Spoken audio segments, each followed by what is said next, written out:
Després de l'edat medieval vingué el Renaixement, i amb ell arribà una de les més emblemàtiques figures de la ciència, el matemàtic, físic, filòsof, inventor i artista Leonardo da Vinci.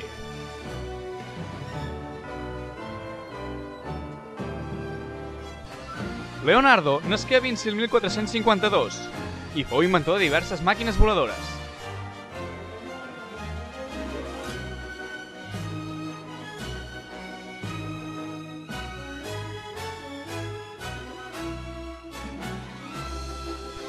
I descobridor de l'entrepà. Nosaltres no hem anat a la política per la menjadora. Es veu que s'ho pensen.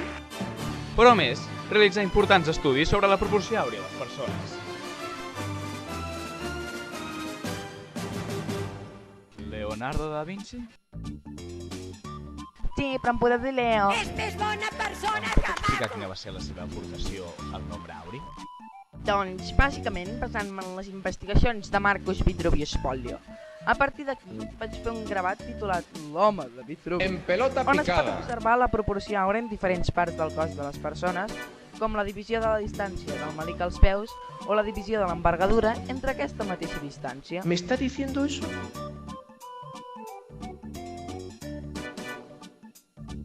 La relació entre la longitud del cap i la seva amplada. Si alguien tiene un metro por ahí, se lo prestáis y me quiere medir. La relació entre les diverses falanges. La relació entre la distància de nineta a nineta i de la nineta a la punta del nas. Son personas. Cal destacar que això només és donar adults.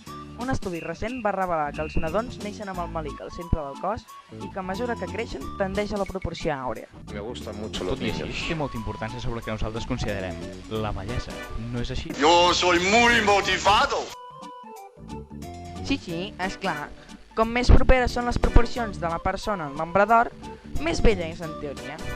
Així doncs, trobem el nombre d'or molt present en les faccions de la cara. Bé, moltes gràcies. Això és tot. Bé, ho sento, però se m'ha acabat el temps. Hauria d'anar a provar la meva nova màquina voladora.